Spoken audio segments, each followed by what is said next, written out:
안녕하세요. 글로벌 경제는 어떻게 움직이는가를 쓴 홍재하입니다. 저는 앞으로 여러분들과 같이 글로벌 경제의 흐름에 대해서 같이 공부해 보고자 합니다. 그 바탕에는 금융경제라기보다는 실물경제, 즉 무역거래를 통해서 세계 경제를 보고자 합니다. 그 첫 번째로 오늘은 미중 무역전쟁의 결과는 이제부터 나타난다에 대해서 말씀드리고자 합니다. 미국 상무부의 3월 6일 발표에 따르면 2018년 무역 적자는 6,210억 달러, 서비스 부분을 제외한 상품 수지 적자는 8,913억 달러를 기록했다고 발표했습니다.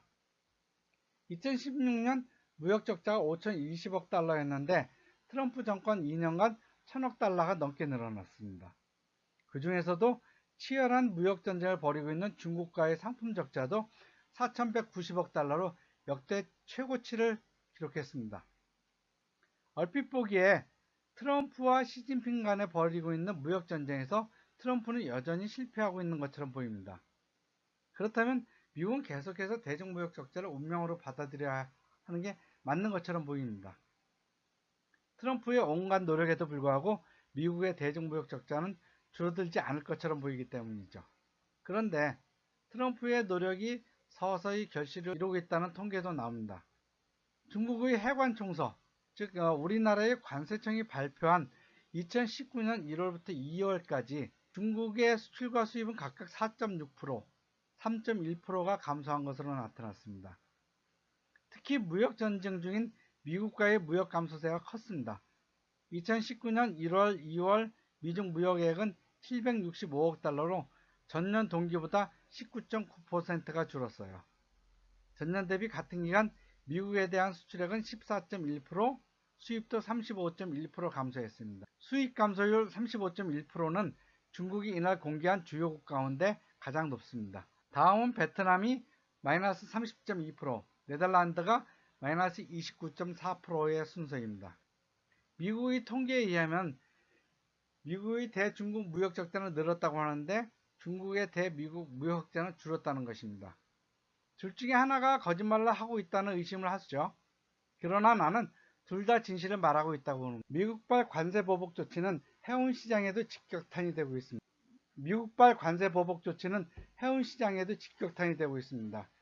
미국 통계기관이 피어스에 따르면 2018년 8월 아시아 18개국에서 미국으로 수출한 컨테이너 물동량은 154만 7,600 TEU를 기록했습니다. 전달 154만 8,700 TEU와 비교하면 0.1% 감소하며 3개월 만에 후퇴한 것이죠. 중국발 수요 둔화가 실적에 영향을 미쳤다고 볼 수 있습니다. 중국발 북미행 컨테이너 물동량은 전년 대비 1.9% 감소한 100만 TEU를 기록하며 3개월 만에 뒷걸음질 쳤고 점유율 1위 품목인 가구류가 3.9% 감소했으며 2위, 3위인 섬유와 전기 제품도 1.9%, 0.4% 각각 후퇴했습니다. 선사 관계자는 아직까지 물동량 감소세가 크게 나타나지 않고 있지만 추가 관세로 향후 물동량 감소가 커질 수 있다고 말했습니다. 첫째, 여기서 우리는 무역거래의 특성을 보아야 합니다. 무역거래의 주기는 빨라야 석 달입니다. 한 거래가 거래의 성사로부터 물품을 만들어서 선적하고 거래 대금을 받는데 그 정도의 시간이 걸리는 거죠. 저도 이번에 중국으로부터 신발과 양말을 수입하는데 그렇게 많지 않은 물량의 샘플임에도 불구하고 2달 정도가 걸렸어요. 그리고 무역거래는 대체로 계약과 동시에 전액이 지불되는 것이 아니고 선적하고 나서 얼마 후에 신용장으로 받거나 은행을 통해서 TT로 받는 것입니다. 심지어 거래 대금이 크거나 업종에 따라서는 물건을 받고 6개월 뒤에 지불하는 거래도 꽤 많습니다. 대표적인 것은 자동차 부품, 무역거래 조건으로는 DA라는 조건이 있어요. 이렇게 무역거래가 계약을 하고 실제 이행하는데 석 달 정도의 시간이 걸리면은 무역관세를 부과하였다 하여도 그 효과가 나타나는 것은 최소한 6개월 이상 걸리게 마련입니다. 이는 미중 간의 무역거래에 한정된 이야기, 즉 현재 공장이 중국에 있으면서 미국에 수출하는 경우이고 중국에 공장이 있어요. 그런데 미국에서 관세를 25%를 부과해. 그럼 중국에 있던 공장들을 베트남이나 태국으로 옮기고 싶어 하는 사람들도 있겠죠. 그런 경우에는 실제로 관세 부과 효과가 1 내지 2년 정도 더 장기간 걸릴 수도 있는 것이죠. 둘째로는 수입 유통 과정에서 가격 흡수 효과를 들 수 있습니다.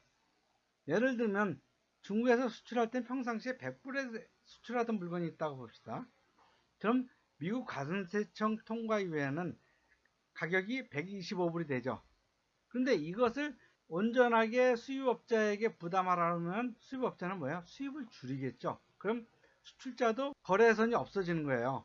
그렇기 때문에 수출업자는 내가 25% 중에서 일부를 부담할 테니까 수출업자 너도 일부를 부담해. 이렇게 하게 되는 거죠. 그럼 중국의 수출업자는 25%의 증가된 관세율을 감안해서 한 90불 정도에 수출합니다. 그럼 미국 바이어는 그만큼 부담이 적게 되는 것이죠. 그럼 미국 바이어 가격은 112.5불이 되는 거예요. 90불에서 25%를 관세를 매기면요. 그럼 그 중에서 10%치는 중국 수출업자가 부담을 하고 12.5%치는 미국의 수입업자가 부담하게 되는 것이죠. 결과적으로 보면 중국의 대미 수출은 줄고 미국의 대중국 수입은 늘어나게 되는 것이죠. 요거는 관세청에서 하는 수입 금액이 아니라 소비자의 입장에서 보는 것입니다. 관세청에서 수입 관세를 다 물고 그런 다음에 일반 소비자에게 갈 때의 금액을 이야기하는 것입니다. 그것도 미국 입장에서 보면 관세 부과 이후 오히려 수입 금액은 무려 12.5%가 늘어나는 것이죠. 셋째로는 환율의 변동입니다. 환율은 주식 가격의 변동만큼이나 변화가 무쌍하죠. 예측이 불가능합니다. 하지만 중국이라는 나라는 시장의 흐름에 따라서 가격이 변하는 게 아니라 중국 당국이 상당히 관여하는 꽤나 고정적인 환율제를 갖고 있습니다. 그렇기 때문에 중국 정부는 달러 위안화의 환율을 어느 정도 조정하고 있죠. 그리고 중국의 대미 수출 감소를 염려하는 시장에서 당연히 중국의 달러를 사들이지 않아서 위안화가 약세를 보입니다. 그렇게 되면 1달러가 6위안이었던 것이 1달러가 6.6위안이 되었다면 환율 변동만으로도 10%만큼의 가격 인상 요인을 흡수할 수가 있죠. 그러니까 트럼프가 25%의 관세를 인상했어도 이 환율만 갖고도 그 절반 정도는 흡수할 수가 있는 것이죠. 그래서 트럼프의 25% 관세 부과 효과가 천천히 나타나고 많이 상당히 흡수돼 갖고 그만큼이 다 나타나지 않는 것입니다. 자, 우리는 이제까지 대중국 무역전쟁에도 불구하고 미국의 대중국 수입 금액이 천천히 줄어드는 이유, 관세 25%의 부과 효과가 이제야 나타나는 이유에 대해서 다음 세 가지로 정리했습니다. 첫 번째는 무역거래의 3 내지 6개월간의 거래기간이 주는 왜곡. 두 번째는 무역물품 유통 과정에서 생기는 가격 인상 요인 흡수. 세 번째는 환율이 주는 거래 금액의 변동에 따른 완충 효과. 세 가지로 들었습니다. 실제로 만들어진 물건이 움직이는 무역거래는 금융거래와는 시간 개념이 매우 다릅니다. 전화나 컴퓨터 프로그램으로 움직이는 금융거래는 1초에도 수만 번 거래가 가능하지만 실물 무역거래는 빨라야 석 달이죠. 그렇기 때문에 요즘처럼 뭐든지 초 단위로 바뀌어야 하는 세상에서는 무척이나 변하지 않는 것처럼 보이죠. 또 일단 변하기 시작하면 방향을 바꾸기도 쉽지 않습니다. 그런데 그 충격의 효과가 이제 나타나기 시작하고 있습니다. 이제부터 우리가 미중 간의 무역전쟁을 더 자세히 보고 대응책을 만들어내야 합니다. 미국과 중국 간의 무역협상은 이루어지지 않을 것이기 때문에 미국과 중국 간의 무역협상은 이루어지지 않을 것이기 때문입니다. 왜냐하면 중국은 중국이 약속한 WTO 가입 조건을 지킬 수 없기 때문이죠. 그리고 중국은 애초부터 공산주의 체제이기 때문에 WTO의 가입 조건을 지킬 수도 없었고 지킬 의지도 없는 약속을 했습니다. 그리고서는 15년이 지났으니 이제는 그냥 인정하라 하고 미국과 전 세계에 강요하고 있는 것이죠. 그러나 트럼프와 미국 의회는 중국이 말하는 그냥을 받아들이지 않을 것이기 때문입니다. 설령 트럼프가 중국과 무역협상에서 합의를 했다 하더라도 트럼프보다 더 강경한 미국의 공화당과 민주당이 받아들이지 않을 것입니다. 설령 트럼프가 대중국 무역협상을 타결했다 하더라도 그 타결을 미국 의회가 인준해야 됩니다. 받아들여야 되는 것이죠. 근데 미국 의회가 받아들이지 않는다면 그 협상은 무효가 됩니다. 그런데 현재 대중국 무역전쟁에서는 트럼프보다 오히려 더 강경한 것은 의회이죠. 그래서 이번 무역협상은 쉽사리 이루어지지 않을 것입니다. 홍대하의 무역 시리즈, 무역의 높아상 부적정 따라하기를 비롯해서 글로벌 경제는 어떻게 움직이는가 등 여러 권의 책이 있는데 그것을 바탕으로 최상의 교역 파트너 북한과 비즈니스하기 곧 출간됩니다. 여러분들의 많은 기대와 성원을 부탁드립니다.